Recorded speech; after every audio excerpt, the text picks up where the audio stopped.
Fala galera, saudações rubro-negras, Vini Rubro-Negro chegando aqui na área para falar de Flamengo em vídeos mais longos aqui. Você já me conhece do YouTube Shorts aqui, já estamos com 15 mil inscritos, queria agradecer a todos vocês, mas agora temos vídeos longos e hoje quero falar de Vitor Pereira, os maiores desafios que o Vitor Pereira tem pela frente no Mengão. Você que tá chegando aí, já vai deixando o seu like, se inscreve aqui no canal se você não é inscrito, se você é flamenguista, se você não é também, se inscreve, que aqui a gente não é clubista, a gente fala de futebol, então já se inscreve aqui. E eu quero também saber a sua opinião, se o Vitor Pereira vai dar certo ou não no Flamengo antes da gente seguir. Já colocou aí sua opinião? Já se inscreveu? Já deixou o like? Se quiser compartilhar com seus amigos também, me ajuda bastante. Mas eu quero falar hoje dos desafios. O Vitor Pereira tem grandes desafios pela frente. O Flamengo é um time muito exigido. Como assim muito exigido, Vinícius? O Flamengo tem as exigências dos jornalistas, que querem que o Flamengo jogue de uma forma.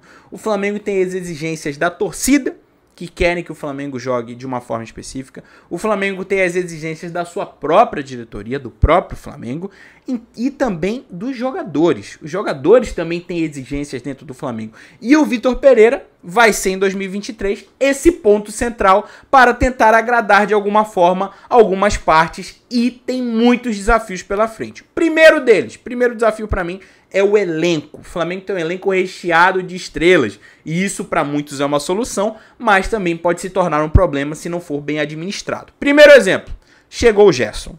Chega o Gerson, o Flamengo tem de volante Thiago Maia, João Gomes, Arturo Vidal e Pulgar, desses potencialmente titulares. Ainda pode botar o Matheus França de segundo volante, ainda tem o Vitor Hugo, que também pode jogar de segundo volante. Então só aí você tem muitas opções. De alguma forma você tem que tentar agradar a maioria desses jogadores com tempo de jogo, colocando eles para jogar. E alguns jogadores têm características diferentes. O Gerson é um jogador mais versátil, o Thiago Maia pode jogar de primeiro volante, mas também joga de segundo. O João Gomes joga de segundo volante, mas já não tem uma saída de bola tão interessante. O Vidal é uma incógnita para essa temporada. A última temporada ele pegou pela metade, não tá fisicamente tão bem. Agora que ele tá voltando, vamos ver como ele vai voltar a desempenhar. E é um potencial titular, porque é um baita jogador. E tem o Pulgar, que é mais incógnita ainda, que jogou pouco, muito pouco, desde que chegou ao Flamengo, e vai precisar de oportunidades, porque foi desempenhado um valor para ele vir para o Flamengo.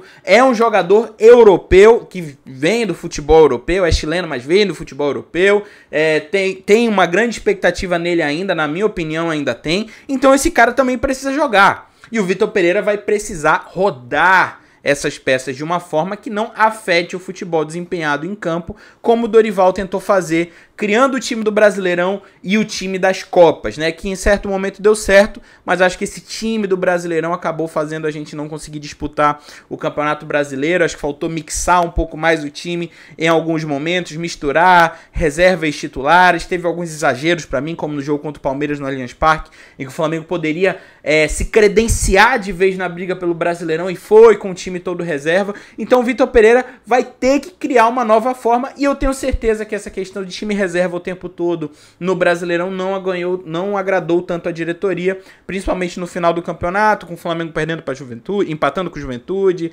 lutando com o Avaí e com outros clubes também no final da temporada, né, depois de ganhar a Libertadores e a Copa do Brasil. Então esse já é um desafio. Também temos o ataque, falamos de volante, também temos o ataque. Bruno Henrique está voltando, Everton Cebolinha vai começar a ter uma temporada completa pelo Flamengo. É um cara que chegou sem pré-temporada e agora sim, finalmente tem uma pré-temporada e vai poder desempenhar o seu melhor futebol. Esse cara vai ter que jogar. Ele veio do Benfica, então vai ter que jogar. Foi caro, ele não foi um jogador barato, vai ter que jogar. Aí você tem Pedro, que, enfim, é titular, Gabigol, que é titular, você tem o Marinho, que de vez em quando pode incomodar ali, tentando a titularidade. Bruno Henrique está em fase de recuperação, uma hora ele vai voltar, é um cara muito importante pro Flamengo, é grande jogador, um dos grandes da história, então é um desafio. é um grande desafio você tentar desempenhar um bom futebol e também conseguir rodar esses jogadores para que todos joguem. Lá atrás eu acho que tem como você misturar, tem Fabrício Bruno, tem Pablo, tem Léo Pereira, tem Davi Luiz, Rodrigo Caio pode voltar em algum momento, mas difícil contar com ele. As laterais acho que são 2 reservas de cada lado, então não tem tanto perigo. E o Santos e o Rossi, que também pode chegar por aí, também podem ir revezando. O segundo ponto, para mim, e ele é muito importante, só que pode vir a solução com o elenco, é a quantidade de jogos. O Vitor Pereira vai ter que administrar muito bem isso, porque o Flamengo tem pelo menos 60 jogos para fazer. 60 jogos é muita coisa. É muito jogo. Se for se classificando, Mundial, né? Vai pra final do Mundial. Aí consegue chegar na final da Libertadores. Final da Copa do Brasil, pode chegar a 80 jogos em um ano é muita coisa, o desgaste físico é muito grande e nós precisamos de um cara para administrar bem esse elenco, para que ninguém se desgaste, para que a gente não tenha jogadores estourados fisicamente e consiga ali administrar e ter essas peças. O terceiro ponto é jogar bem.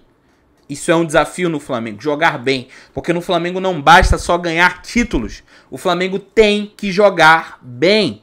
É obrigatório do Flamengo jogar bem. É só ver as peças já te obrigam a jogar bem. Como é que você não vai jogar bem com Pedro, Gabigol, Arrascaeta, Vitor Ribeiro, Gerson, Thiago Maia, João Gomes, Felipe Luiz? Você tem que jogar bem.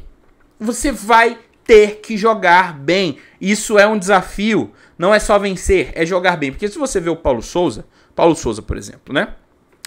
O Flamengo começou a tropeçar muito no Brasileirão quando ele saiu, mas ele fez parte da campanha invicta da Libertadores. O Flamengo se classificou para as oitavas da Libertadores sem perder nenhum jogo.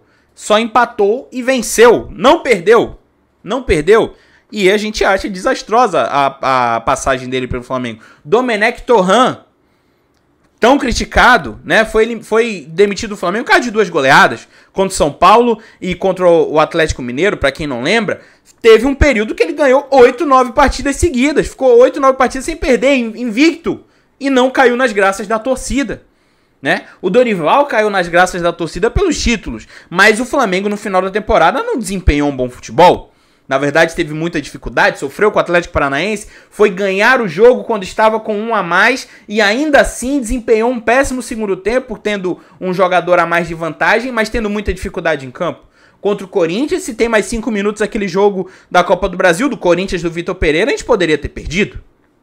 Então, é um desafio você ter que jogar bem, você é obrigado a jogar bem, sendo técnico do Flamengo. Isso é um grande desafio. E o último, para mim, grande desafio vai ser realmente essa questão de lidar com os jogadores. Porque a gente sabe que a forma que o Vitor Pereira saiu do Corinthians é um estilo diferente do Dorival. O Dorival era um paizão. O Vitor Pereira é um cara que ele vai cobrar mais, você tem mais gritaria, ele tenta tirar o melhor do jogador, estilo Jorge Jesus, mas uma peça ou outra pode não gostar. E sim, isso é um problema dentro do Flamengo. O Flamengo tem essa dificuldade interna, toda temporada a gente fica olhando para isso. Ele tem hoje uma facilidade que você não tem mais Diego Ribas e Diego Alves como líderes, mas você ainda tem Felipe Luiz, tem Davi Luiz, tem Gabigol. Essas peças precisam ser bem trabalhadas, né? E o Vitor Pereira vai ter essa dificuldade. E também, esqueci, falei que aquele era o último, mas lembrei de mais um aqui agora, que é a comissão técnica. O Vitor Pereira não tem a sua comissão técnica nesse momento, toda, né, sua comissão técnica, porque, enfim, ele ia realmente sair do Corinthians, os caras foram e não consegue mais voltar. O Flamengo montou meio ali uma comissão técnica para ele, tem grandes nomes, mas, querendo ou não, é uma certa dificuldade. Eu tenho muita expectativa, acho que o Vitor Pereira pode sim fazer um bom trabalho no Flamengo, porque ele é um bom técnico. Muitas pessoas estão falando, ai, é um novo Paulo Souza. Quem fala isso desconhece do futebol, desconhece da carreira do Vitor Pereira, desconhece, basicamente desconhece a carreira do cara. Acho que ele fez um trabalho ok no Corinthians, poderia ter sido melhor em alguns momentos, poderia, mas chegou numa final de Copa do Brasil, classificou o time para a Libertadores, com um elenco mais ou menos limitado, né? Eu acho que tinham grandes peças, mas se você olhar para o banco, não era um elenco tão estrelado como é o do Flamengo, e eu acho que ele pode desempenhar um bom futebol. Quero saber a opinião de você, coloca aí, lembrando, não esquece de deixar o like, se inscrever aqui no canal, e vamos ter vídeos, acho que toda semana, vai! toda semana eu vou postar pelo menos um vídeo longo aqui, dando minha opinião sobre o Flamengo, então já apoia a gente aí, tamo junto, valeu galera, saudações rubro-negras, isso aqui é Flamengo, falou!